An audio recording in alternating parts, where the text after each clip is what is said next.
Hi to everyone watching, and if anyone's watching the recording later as well, thanks for watching. Glad to have you join us. Yes. So why are we here today, Anto? Yeah, so it's been a while since Wayne and I have done one of these.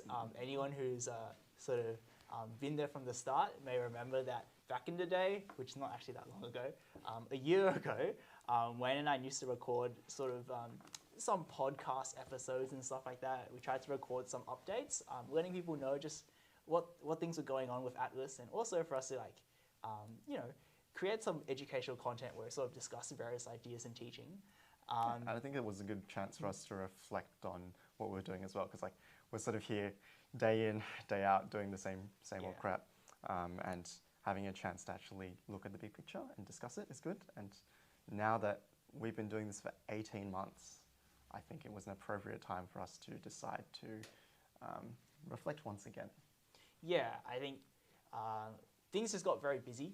I think there were two things, we got busy with things, and also I guess the good news was we started having more work to do, in the sense that we have students coming in, we have lessons to prep, so we sort of put that on the back burner. But as Wayne was saying, I think now's a really good time for us where we're realizing that there are things we want to let other people know. There are some cool lessons that we've learned along the way that we want to share, and also just there are some things on the horizon for us that we're really excited about, so we do like to bring it up and we would like people to know about. Yeah. So 18 months, I think probably just some analytics to set the scene. We're about to hit 100 concurrently enrolled students at the same time. Obviously, we've taught more than 100 students with last year's cohort having gone through, but we're about to hit 100. I think we're at 95, 6, 7, something like that at the moment. Yeah. For any of you new students who are watching, and especially those of you who have never seen our podcasts, firstly, welcome. Yes. Yes, woohooville. And it's a pleasure to have you join the community, and would want to bring everyone with us on this journey and stuff as well, I think. Yeah. Anything to add to that? Not really, except just I don't know, it's hard for us to I guess talk about numbers, because 100 is definitely a really big goal, and it's a really exciting goal. And I guess for people who are not super well aware of the tutoring industry, it might not be a reasonable reference. It might not really mean anything for people. But for us, I guess even for myself, if I was to describe what it feels like, I think 100 feels like we now can really have other teachers on the scene. Yeah. I think that was a big thing, where when we started and we were a lot closer to 40 and 50 kiddos, we could just do it all ourselves, right? We could basically run all the classes, and we still run a majority of our classes. But yeah, 100 is a nice big number where we can start looking at bringing in more team members. And I think I have similar sort of loose milestones for student numbers in the future, where I'm when we hit that number, we can really think about, something else more exciting. Yeah, and we actually ran these numbers, as scrappy as we were, and as much as we don't like to think about ourselves as a startup, in many ways we are a bit of a startup business, and we had numbers in our head about, okay, how many students do we need to be able to break even and not pay ourselves anything at all? And then how many students do we need to be able to pay ourselves just as teachers, a fair wage for teachers? And I think probably 60, 70 students was the point where, like you say, hiring other teachers and starting to scale made sense. And now that we're at 100 students, I'm actually properly confident that, wow, okay, we actually have a foundation here now. And it's time for us to be able to get bigger and help more people. And yeah, I can't wait to hit 100 subs. That'll be the day. Yeah, we should just tell all of our kids to subscribe, and we'd already be there straight away.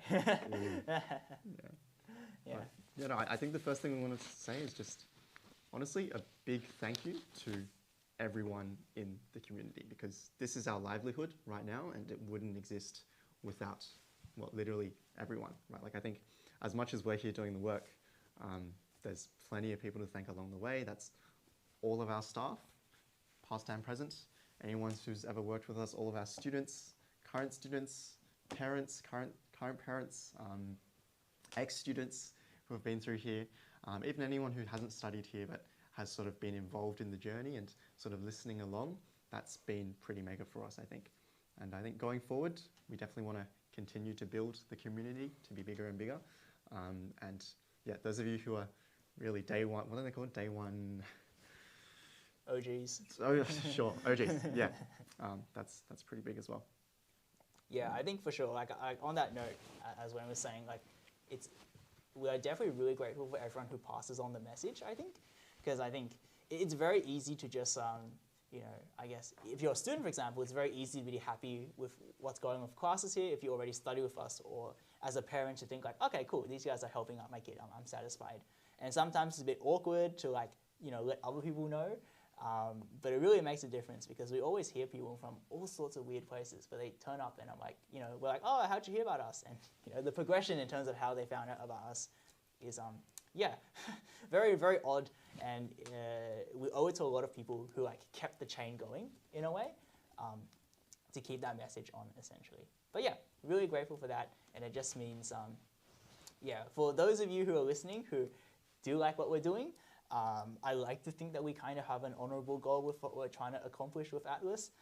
I think honestly, I wouldn't be here if I didn't think that. Yeah, I think people underestimate how much just the word of mouth can really help us in the next few steps we're aiming for, essentially. Yeah, I mean, all of our, most of our marketing so far has been just the benefit of organic word of mouth stuff. So that's how it goes. Yeah, very cool. I think one thing that would be really nice for us to just briefly mention is staff. So as you said, we have a bunch of new staff now. So of course, Anthony, myself, and Jeff, we've been, this has been our main livelihood for a very long time. We've also had Jen with us from the start, an excellent teacher who's been doing her best with all of the bio kids, doing that really well. We've been here for a while, but over the last term and a half, we've been able to bring on board a few new staff with Damon, Alice, I can't forget anyone, right? Mel? And Mel, yes. We're very privileged that we're finally in a spot where we can actually have them come aboard. Is everything okay? Yeah, that's all good. Just asking us about dinner, please. Yeah. Can you tell them we're live and that you're unavailable to text right now? I can text while chatting. This is how live streams work. It's not super formal. Sure. But go on, Wayne. I'm sorry I distracted you. What was I saying? Yeah, no, and one big thing that we're very passionate about is that we want everyone in our community to to know all of our staff, because everyone is here for a reason. We want all of our students to be comfortable with all of our staff, and I think over time, especially with some of our new staff, all of you new students will be able to interact with them and get to know them as well.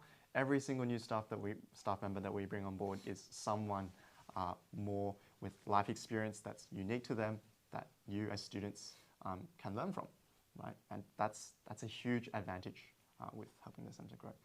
And of course, I also want to shout out that even though he's not a staff member, but Michael Lee is effectively part of the Atlas community and family anyway. And here's the reason he's donated a few things over the years, over the last year or so as well. That's been very helpful to us too. So thanks, Michael. Yeah, I definitely want to echo that. I think what's really cool, and I think it really fits into one of our core visions, I guess, the way we see things is, I think there's no one person out there who can really see what the entire world looks like, right? Or have the correct answer to how to fix things. And there's two approaches to take. If you are a reasonable human being and you accept the fact that you're not perfect and you don't know the answer to everything, one is you never speak up for fear of being wrong and you never try and change anything. Or the other one... I know how that feels. Yeah, it's an easy route to take, and if anything, in different aspects of our lives, we choose to take these different paths. So it's not like you're all in on one of them. Yeah. But yeah, that's an easy way, a comforting way to go.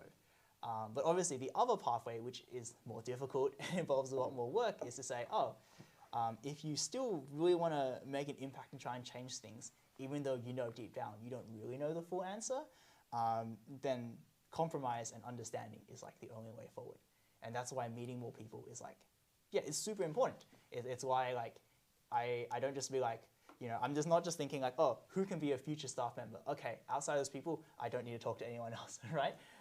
Because even if they're not staff members, right, they could be somewhere else along the expanding circle of the Atlas community, where it's it could be someone who refers us other students in the future. So someone who might be quite connected, someone similar to our age, or someone who's a parent.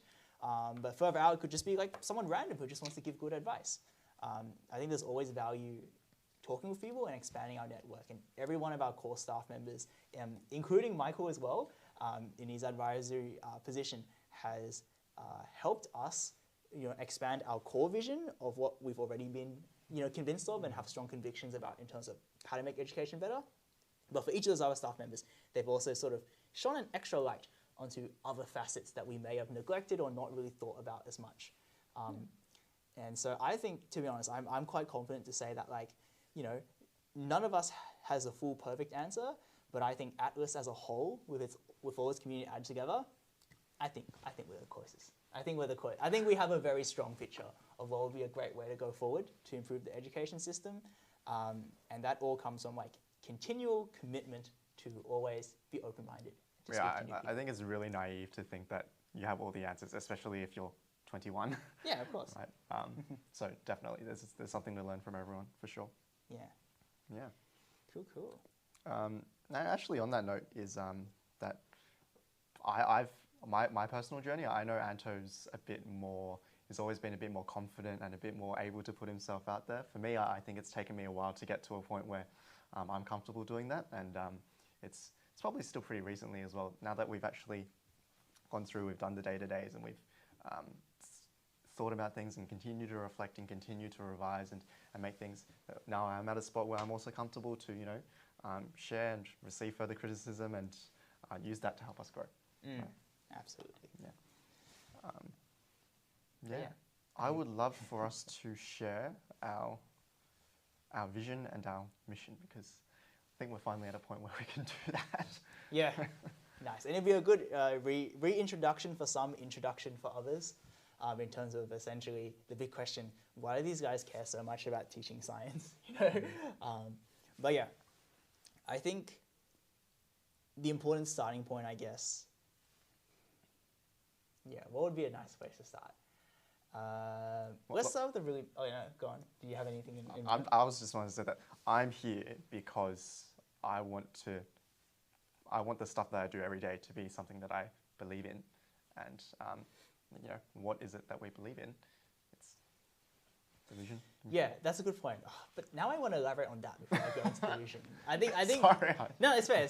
It's a good prompt, and I think Wayne has a really good point about this. And I think one really big thing that we care about that's completely irrelevant to Atlas as a whole and changing the education system is we also just want people to pursue the things they're passionate about. Yeah. And you know what, that is kind of connected, but still.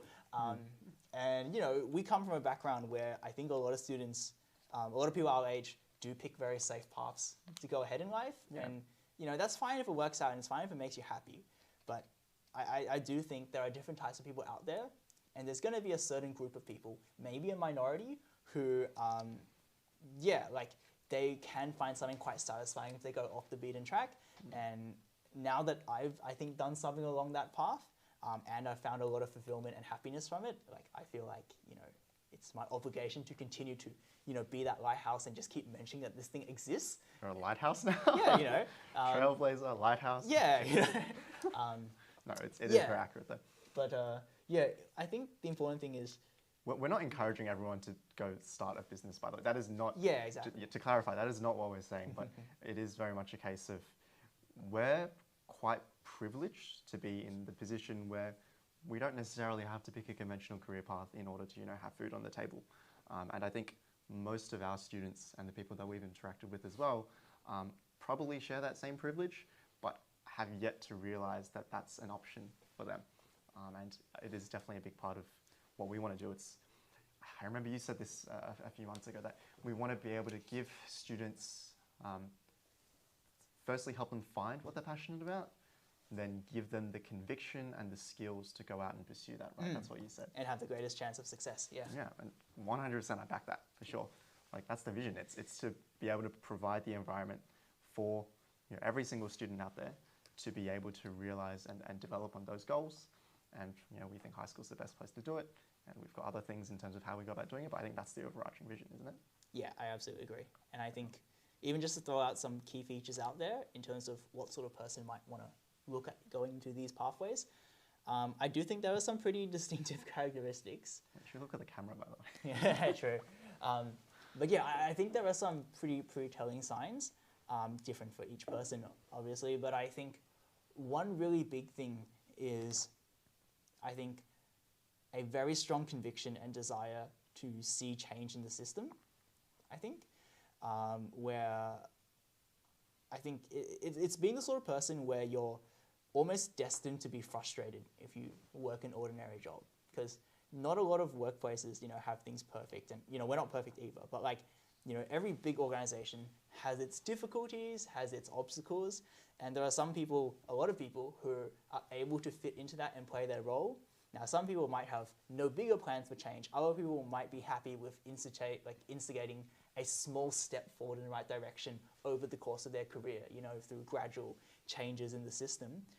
But there are others who just really can't stand that, like they're just really frustrated, and they can't leave that frustration alone. If they're staring at something that they know they could fix if just some variables were changed, but it just feels like everything's against them and holding them back from that, And they're the sort of people who quit, strike out, do their own things.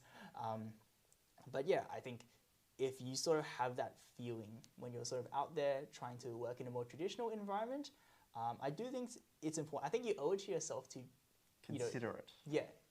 Try branching out. Yeah, we're not advocating that everyone has to go, whatever you call it, go out and be crazy, but you need to have that thought in your mind and to recognize that, right? Yeah, and I think this could be another separate characteristic, and it's something that not maybe everyone agrees with, but I do subscribe to this thought I might quite confidently. But I do think every person owes it to themselves to be the best that they can. Right, like every person has their own special, combination of characteristics. There are things that they're particularly great at, and there are things that they are maybe not as great at. But if you think about it, as other people have said, there's one thing out there for every person that they're the best in the world at. Right, it could be ridiculously niche, and for some people maybe it's not a skill that generates money or is valued by society or whatever. But there are things out there that you're better than other people at, or you have the potential to be better than other people at, and you sort of, in my personal view, because this is how I treat my own life as well, I think you owe yourself a personal obligation to take pride in your abilities and see if you can bring it to its full potential. And I think unfortunately the traditional career pathways for most people don't allow them to reach that full potential. So I think if you have a feeling you could do more, I think that's a strong sort of pull to tell you to maybe try some different things, try to branch out. I definitely see your point there, and I can see that would, that's something that a lot of our students, I think, probably need to realize first, right? But then at the same time, there is a level of emotional maturity that comes with picking the right time and place, and there's always a right time and place to do things, and also making sure that you pick it in a way that doesn't jeopardize your own well-being, the well-being of those who are important to you around you as well. You do have to make sure that you do it carefully. But yeah, if that's fulfilled, then I would also advocate for that as well. Yeah, which I think brings us on a nice topic. I don't know if we want to talk about lessons or we want to talk more about the greater vision, because I'm not too motivated to talk about the big picture until it organically arrives. Sure. Yeah, let's tell them a story, Anto. Yeah. Tell them a story. Yeah, I think this all fits into the big lesson of if you want to try something crazy, like starting a new business, starting a new career pathway, when's the right time to get started, right? And the easy generic answer is, for most people, the earlier the better, right? A lot of people will say, oh, I regret not doing things earlier. And yeah, I most agree with that. I think it's true in most cases. As Wayne mentioned, there is a bit of consideration you need to make here when you think about the amount of risk you're taking on. And I think, I think there's a very analytical way you can think about it in terms of what particular risk you're thinking about trying to take on. And I guess all I can say is I can at least describe how we thought about it from our point of view for our specific circumstance, and you can sort of compare and see where maybe the thing that you're passionate about may sit on the spectrum compared to us. But I would say, on the scale of when it's appropriate to start doing Atlas and do our own thing, on the one end being bro, you should have started the moment you were born, versus you need to be an old person and be an expert in the industry before getting started. I think we're definitely a lot closer to the early start end. I think in terms of our industry, if you want to call it, so a bit of education and a bit of science expertise. I think the far end of the spectrum, if we're talking about just business ventures, would be one that maybe requires a bit less expert knowledge and it's more just purely on like sales and marketing and distribution and stuff like that. So, you know, if you were really passionate about creating a traditional startup or business that was more like that, I think really, yeah, you should really start as early as possible, right? This is where we hear the sort of people who are successful in that field are like just doing random crap in high school. You know, they're just like selling t-shirts online or something like that. You can really start as soon as possible. And the essential skills you learn there will be so much more helpful than just waiting and getting experiences in other things. I think for us, obviously, we're not that far on the spectrum, so there is value in us taking things a little bit more slowly. You know, for example, completing high school. Like technically, you know, if you wanted to go in a slightly different direction, you might not even need to finish high school. But I think for what we're trying to do, there's value in finishing high school.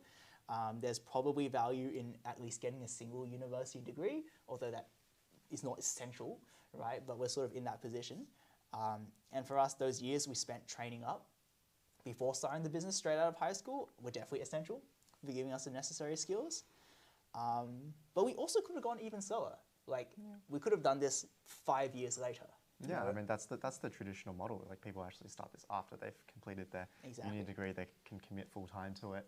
Whereas we've had to, for those of you who are new, Anto and I sort of got halfway, 2/3 the way through our uni degrees before going part time there to do this full time. Yeah, and I think for now, like I think we were happy with the analysis we went with, and I think it was a good choice to start early. But then once again, like depending on the industry, if you go further down the spectrum, I think in the world of like startups and stuff, if you're in if you're in med tech, if you're in something that's very like health related, you probably need like a PhD. You probably need medical like knowledge unless you want to go to jail before you start your company. And so that's a slightly different thing where maybe you do need a couple more years to sort of get that all together. But yeah, I think there's a spectrum there, and for anyone out there, if you have that passion, you can think about where that passion sits on the spectrum, essentially. Yeah, I think it's important to note that you're not advocating for people to just drop everything they're doing the moment they have an idea and just jump into doing that. What you're advocating for, and which I do agree with, is a very rational approach where you think about you know, what gives you the best outcome long term, basically.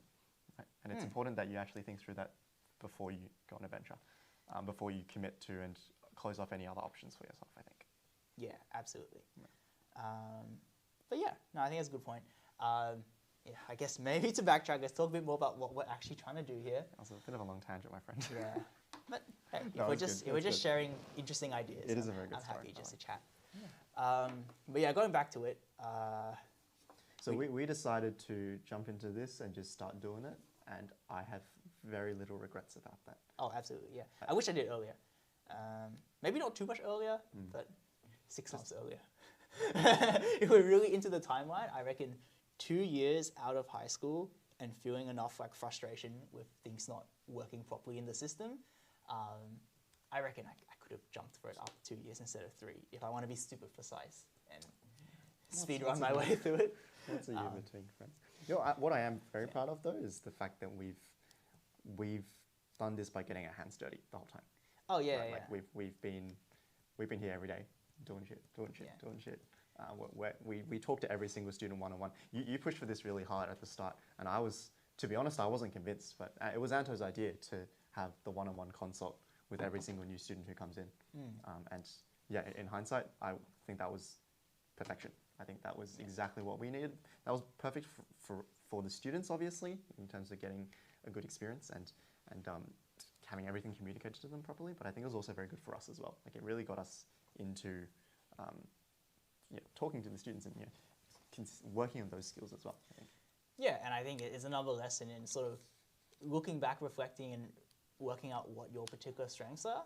Because I think for myself, I took a gamble on the fact that, time and time again throughout like my high school life, I'd always heard like a similar sort of theme from multiple people I've talked to, which is something along the lines of, when I talk to you, Anto, about the thing you're passionate about, which is education, we seem to have a conversation that I don't really have with other people, and it makes me feel inspired, And I relate to that. Yeah, you know, and so I'm like, oh, okay. If it seems like when I talk to people, they seem convinced that like, you know, there's some good to be done here and this is something important, then let's make that our first selling point. Let's actually get the students in and get them to talk to me and see if that's something different to what they've seen at school. And I think, yeah, for the most part, I think that's the case. I think definitely now it's getting a bit tricky with the number of students going through, but we'll try our best to talk to everyone. That's something we're yet to scale properly, I think. Yeah, absolutely. Jen's just sent a message saying she's going to have a Kahoot with her kids in the tutorial today. That's so cute. Yeah, it's a good question from Michael in the chat as well. We'll get to that in a moment. We'll definitely have a talk about it. So that's a good reminder for us. But yeah, okay, maybe take a step back. Actually, okay, what are we actually doing? So I think what I'm really proud of. You can definitely bring your stuff in right after this. But what I've really liked is that we've broken this vision down quite recently, actually, into a sort of Venn diagram. Three legs. Okay, yeah. You're going for that picture. Wait, yeah. What are they called? Just circles? Pillars? No, but we have pillars. We use pillars for something else. Yeah. 3 main operations, I think, is what Atlas is long term. So one thing that is very critical that we get out there more, and we've failed to do this over the last year and a half, I think, which is something we're going to be doing more going forward, is that nice Lamy. Yeah, I saw Roger saw it. Yeah. Hi, Roger. There are for-profit businesses and there are just complete charities, and we are probably neither, but we're what we call a social enterprise. And what is a social enterprise? What would you call it? Yeah, so I guess textbook definition of a social enterprise would be like a business, a traditional business that operates for a purpose, a primary purpose that is something other than profit. Yes, and namely social good, right? Yeah, exactly. So essentially, and this is one thing that I guess to give the backstory for this, one big motivating factor for us is we think a lot about the concept of sustainability, right? Of making things last for a long time and making them work even when, like, you know, people move on or circumstances change. Yeah, like we do, it's sorry, I'm going to hijack off your point again. Like there's a lot of great teachers out there in our school systems at the moment, and those great teachers inspire great students. And in fact, we had a couple of those great teachers throughout our time as well, right? But the problem is the reach of each of those teachers is limited to how hard that single one teacher is willing to work. And that's also why we have a teacher shortage these days and the great resignation of teachers, where you know, the system is finally realizing that, wow, it turns out it's not sustainable to give no support to the best teachers who actually work really hard for student outcomes, right? And we see that a lot in both education, but also the startup space. And we're very wary, and we've been very wary to not make that same mistake ourselves. So obviously, we got to get our hands dirty and do stuff, but in the back of our minds, in the medium to long term, we've always been thinking about, you know, how do we actually scale this? How do we make this work once we're not the ones who are in the classroom every single day, right? How do we actually come up with a system that allows us to train teachers, and not even us being there to train the teachers, but for other people to train for good teachers, right? And similar for communication with students and stuff like that as well. Right. Yeah, I agree. And I think it's, going back to the social enterprise model, it means if we want to create some sort of new way to learn, right, some way for students to get an education, it would be really nice if, like, in the future we got more support and more, like, financial support for money and stuff like that, but we should pretend that we're not going to. You know, we want it to work on its own, and in a way, like, I guess, you know, it's a bit of a buzzword, but in a way, I like to think about it as, you know, the truest, like the true actual form of capitalism or free market capitalism, where, like, can we create something that actually provides enough value to people such that, you know, they will pay for it accordingly, such that the thing survives. You know, it's not spending $1 to make 80 cents in a sense, and still do like social good in a way. So I think that's why for us we see, there's a lot of benefit in running things as a private business ourselves, right? You know, controlling a lot of things, being able to make that all work, but we do want to make it very clear to people that, and I think it's pretty obvious on the way we've run the business and the things we're working on, that there is a greater objective here, and that greater objective is to get closer to an education system that, you know, is just better on every level, has more opportunity, is more equitable and more innovative, and will raise, you know, the next generation of students who can actually accomplish, hopefully a lot, because I think this is Anto's view of the world, but I think we've got these big problems that are creeping up on us that we as a society haven't really fixed, whether it's like the environment. Let's leave those conversations for another time. But yeah, fair enough. But there's these big things. Yeah, I think. Yeah. And honestly, like, this might be my pessimism when I was younger, but I look at the things coming up for the future, and I look at the sort of people we are in society now, and I feel like we can't fix the problems. Like, we don't have the capacity to. You know, like, we're not strong enough. You mean like us ourselves? As individuals, or you mean yeah, us as society and as a a whole? society, you know, like we're not smart enough, we're not coordinated enough, we're not motivated enough, we're too distracted with things, and It's very pessimistic. you know, it's a bit depressing, but I do think like it's possible for us to overcome these problems, but it just means we need to raise the next generation to be better, you know. Fair enough. And I think that's why I definitely deeply care a lot about education. I think it's all about setting up the stage for the next generation to really do big things, and hopefully we can do big things ourselves. But Yeah, I think it's very fitting. And by the way, I couldn't have said that stuff you said about scalability and making a system that works. I couldn't have said that any better. But education is very in line with this entire philosophy that we're not here to bring the gang together to solve climate change or whatever. We're here to bring the gang together to help raise a not army but a next generation of students and then leaders. Who can make the world a better place, right? And hopefully they're the ones who will be capable and have the capacity to solve all of the problems. But we digress. What is Atlas? What are we going to do to get there? It is 3 branches. It is a premier, it's a really bloody good education product, right? And it's one that exists on its own legs, that doesn't necessarily require any funding and still does really well. I think tutoring is where we've had to start just because, well, you can't start with the whole high school now, can you? Right, so we've had to start small. You know, students can just do 1 or 2 subjects, and it means we can also focus ourselves on just 1 or 2 subjects and delivering it very well. But obviously, longer term, we want to expand that and grow that. And so I don't know if you want to talk about this right now, but I mean, do we want to just briefly talk about like where the role we think tutoring plays in the wider education industry? Because some people see it as a dirty word. You know, there's different perspectives on it. So I would like to share how we think about it. Go for it. But yeah, I think, I guess the first thing I'll put out there is I would love there to be a future where tutoring doesn't have to exist, or at least it doesn't have to feel like a necessity for students to get the right opportunities in life. Yeah, it's a bit of a band-aid solution at the moment, right? Yeah, and I think band-aid solution is the best way to describe it, where, the problem is people find this controversial, but like, I can't lie about what I see in front of my eyes. There are students all around, particularly in high school now, who are just, you know, not happy with the education they're getting and feeling unprepared for what comes afterwards.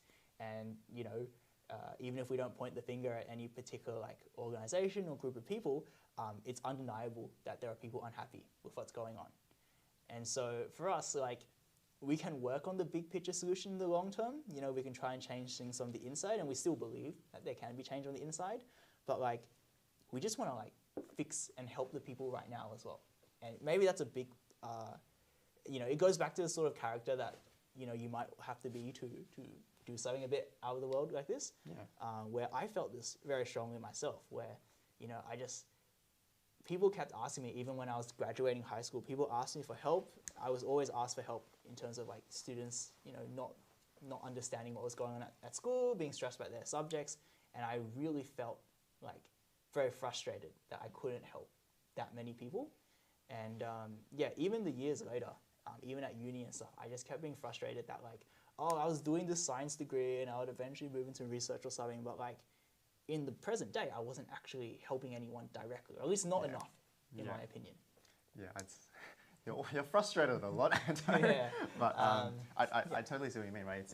It's again the question of the calculation of when is the best time to start, and tutoring is the fastest ways for us to immediately start helping people, but also start working on what a better system would look like. That's a really good point as well. So if anything, that's like a separate idea, right? First, it's just it's a band-aid solution. It creates some sort of impact right away.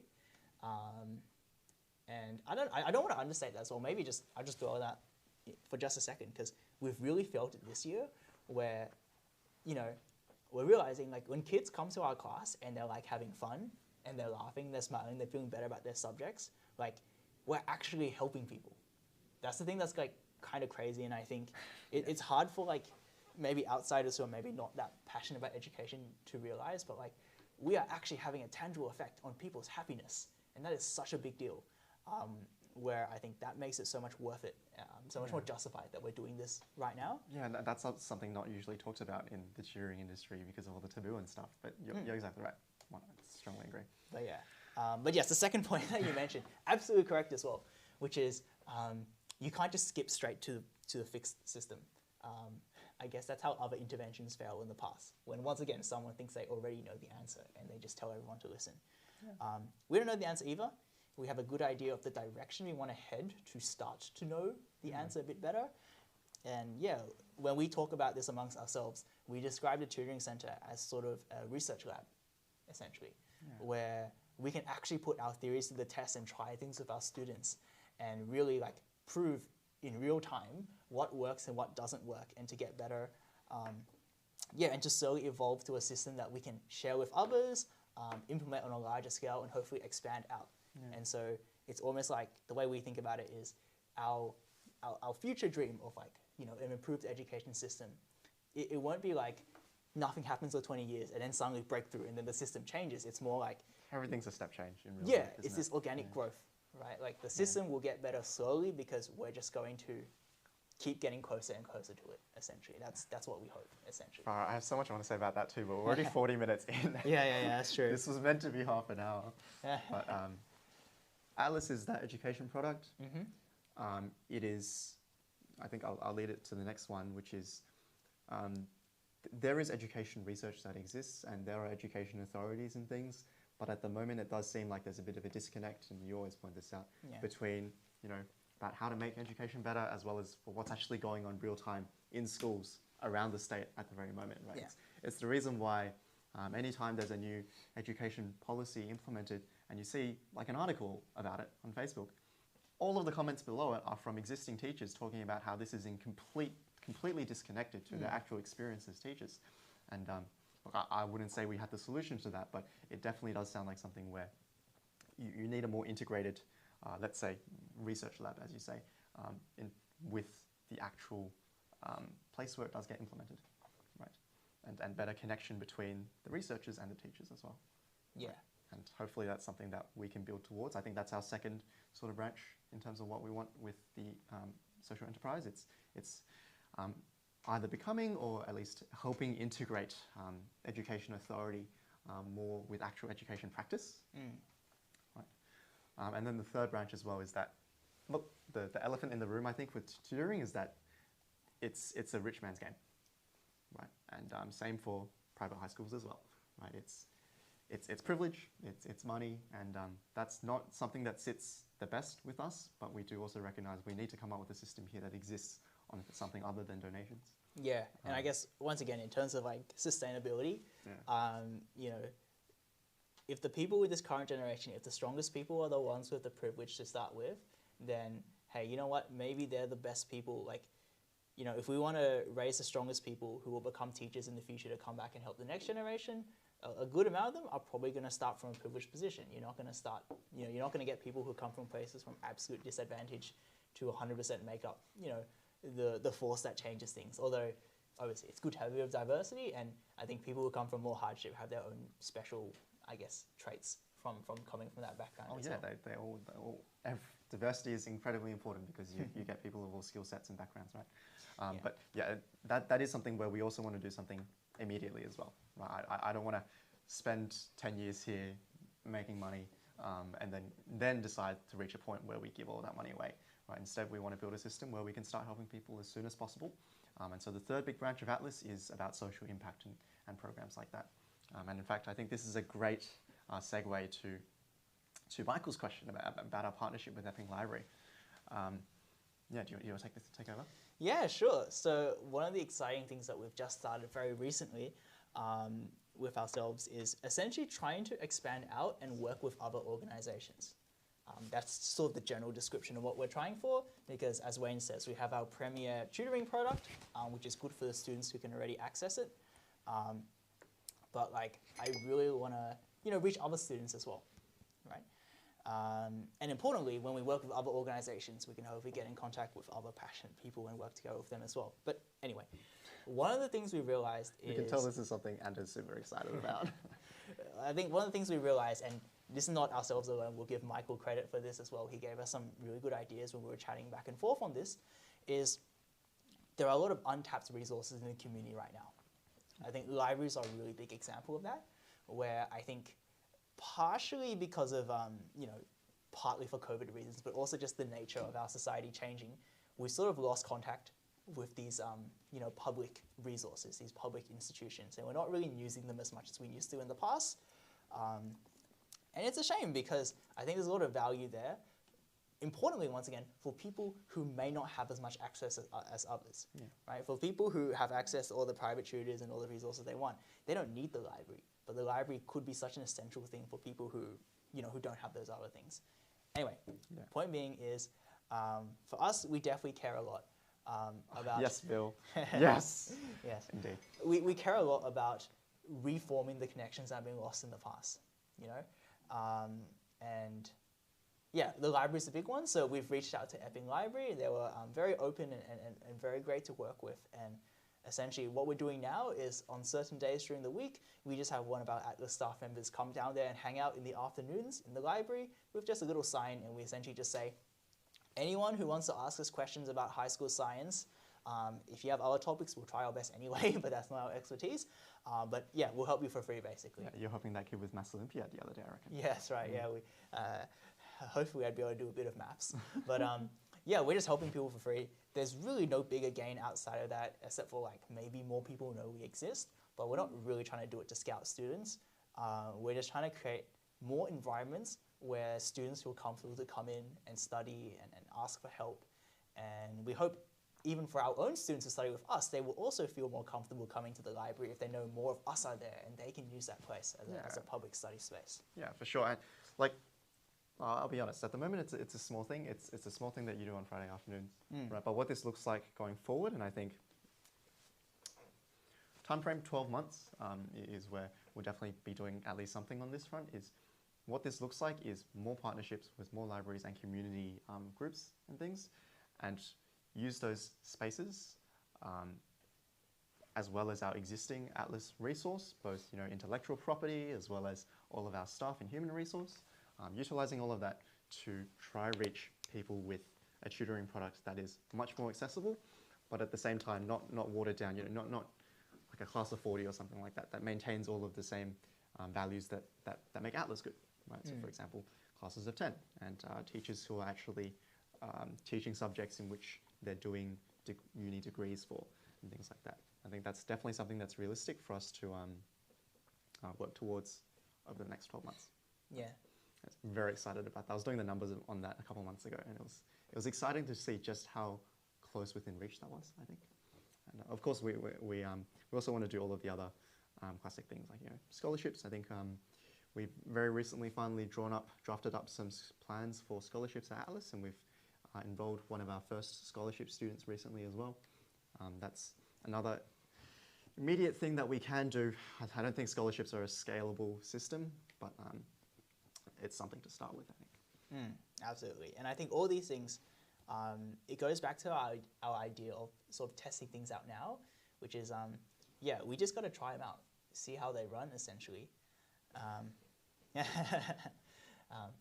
But yeah, we just have to try them out and to work on what works, what doesn't, and to innovate further. And we hope that allows us to, when we make the next really big step forward, to make the smoothest transition possible, essentially. And I guess, we're happy to say this out loud, but I think our big goal that we'd be aiming for, right, within a couple of years' time, maybe a little bit longer, is we truly want to become like a lot more integrated with the system. And for that, we really think we need to become a high school one day. Official... He said it. He said it. Yeah. as they say, I forget the word for it. It's not accredited. Accredited describes what teachers are, but there's another word, registration maybe? There's another word for what it means when you're allowed to like actually do HSC subjects and get an ATAR and stuff like that. But yeah, that's our big goal. We want to move in that direction. Yeah. Thanks, Michael. And I think we really think we can help a lot of students. I think it's almost like when we do it through tutoring, we're already trying to do that, but with our arms tied essentially in terms of like our restricted access to students and resourcing. Yeah, I mean, look, tutoring is not scalable. You do not want students coming in 4:30 p.m. to 9 p.m. to get their weekly dose of science. Like that is the most stupid idea in the world. And I hate that this is what it is at the moment, but it's hands are tied. That's how it is. Exactly. So yeah, I think as a school, I think we can really make yes. We'll keep on our other passions as well. But yeah, I think we can definitely make a lot of impact with that. And I think a school can be a very scalable thing where, we have, if we operate the right way, we'll have the right amount of government support, we'll have a lot of legitimacy behind ourselves, and we can continue to, in fact, work with other schools and share what we learn. And hopefully they'll be willing to chat and sort of find out more from us, essentially. But yeah, I guess to describe the things we're working on to get there, essentially, there's the organic stuff, which is just getting better at our teaching, improving the systems. That is a slow trajectory up to building a school.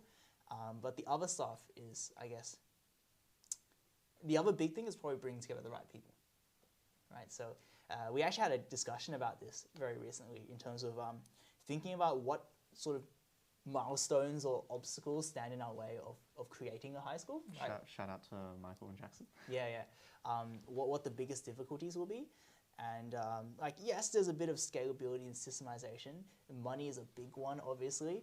But the more I think about it, I think the more I was convinced that our biggest challenge, and I see it as the biggest challenge because it's the one that no one has solved yet, right? Like in the world of business, there are people who kind of know how to scale things and how to systemize things. So it's been done before in other circumstances. Obviously, in the world of business, people have raised money before. That's not particularly brand new.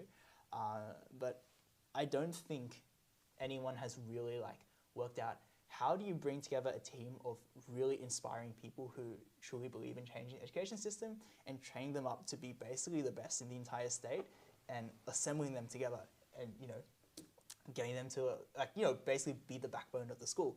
And I think that's the biggest difficulty. We really want to keep working with our current staff members and helping them really reach their full potential as teachers.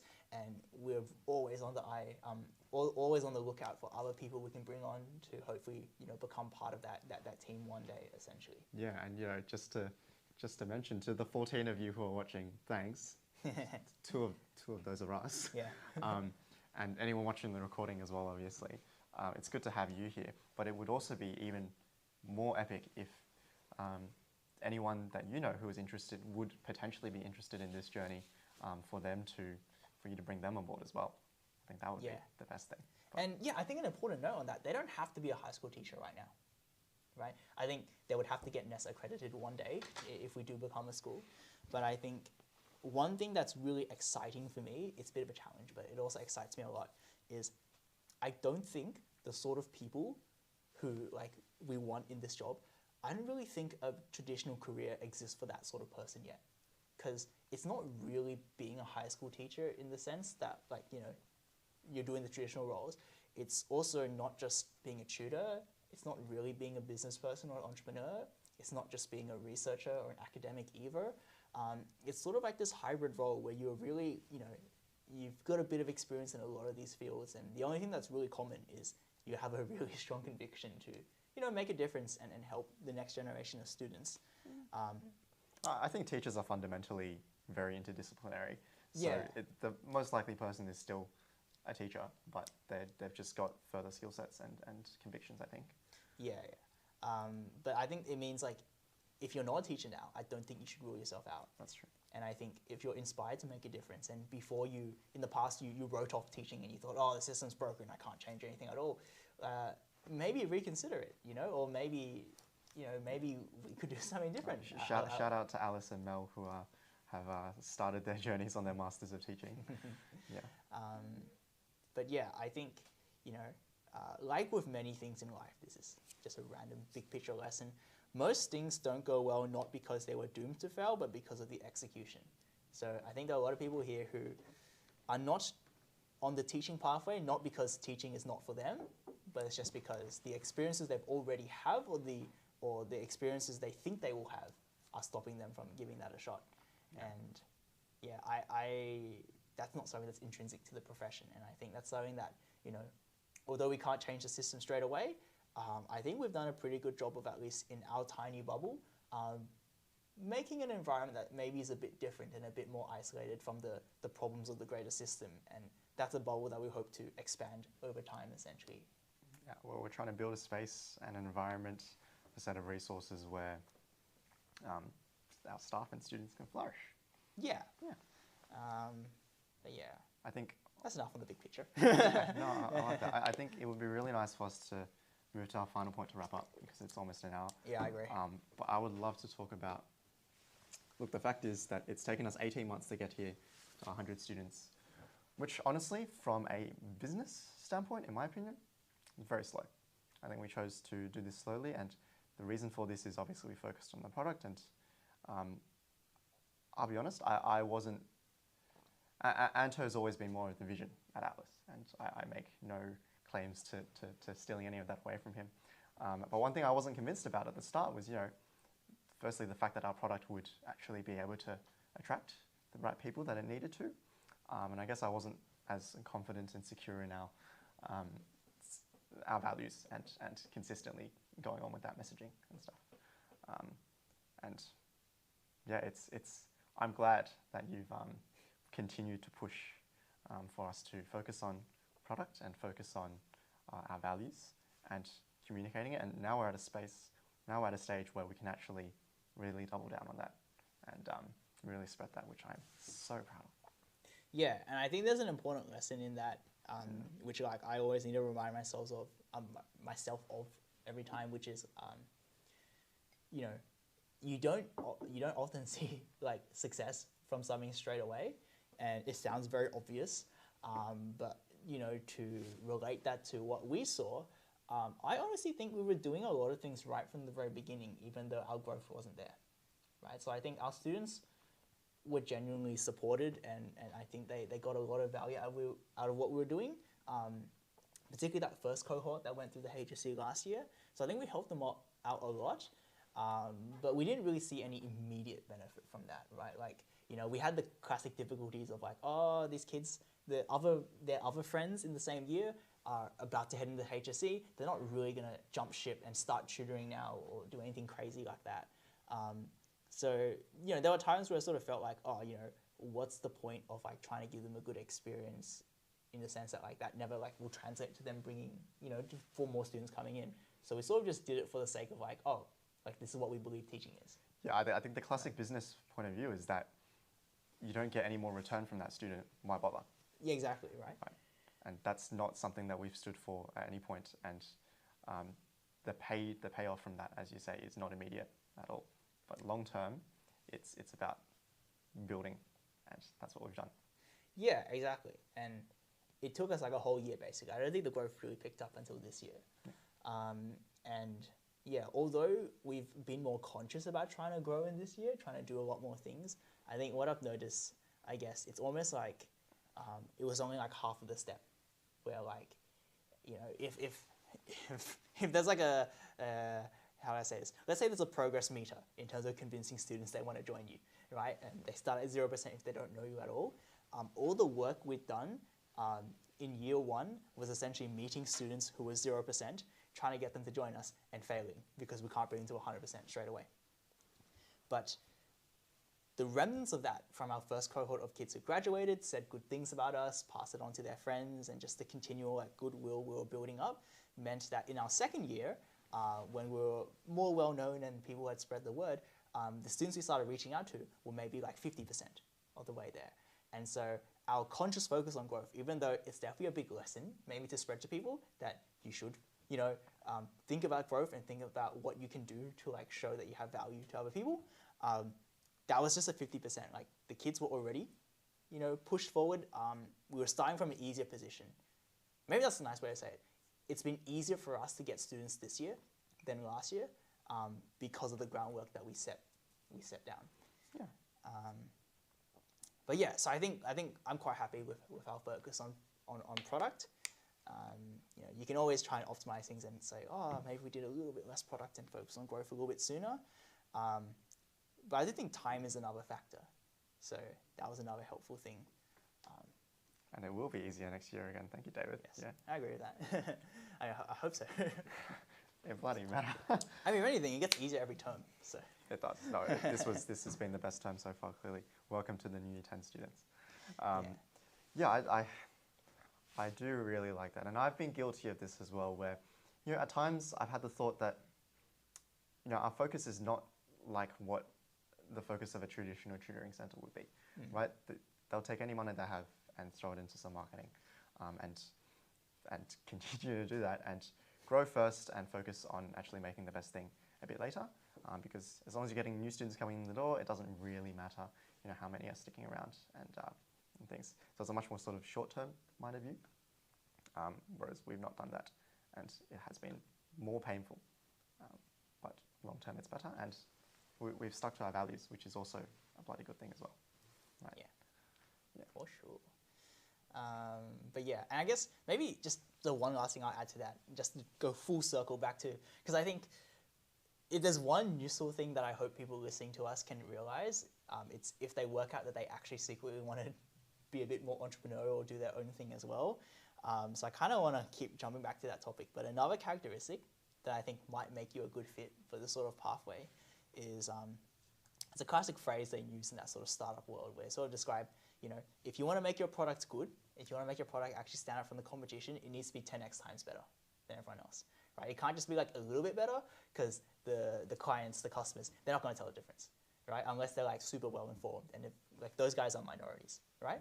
So yeah, there's always this philosophy of 10x better, and there's a whole spectrum of different sort of entrepreneurial types out there. Some people, you know, they're obsessed with their product and they can really commit to it. So 10x times is easy for them, and they actually need to like get like dragged out of their basement and actually go and do some selling, right? And there are other people who all they want to do is just sell, get the press release, and really their product never improves in a way.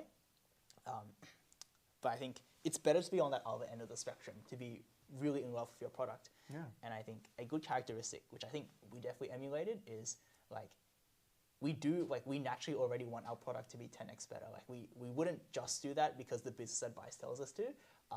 We already want it to be 10x better.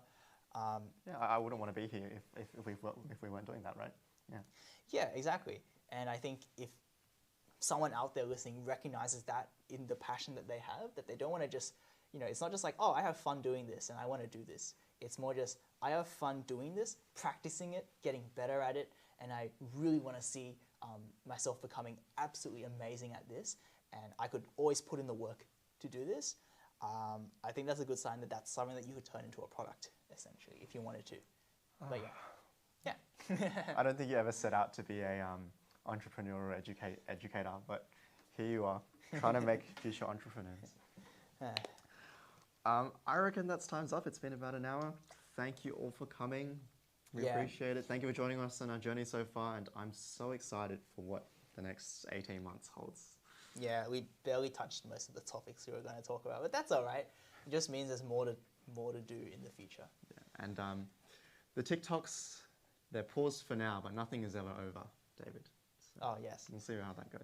Yeah, as much as am I allowed to go on public record and say this, as much as I despised filming the little TikToks that I had, I do see their value, so I begrudgingly participated in them. Yeah, I had to force him to. It was brilliant.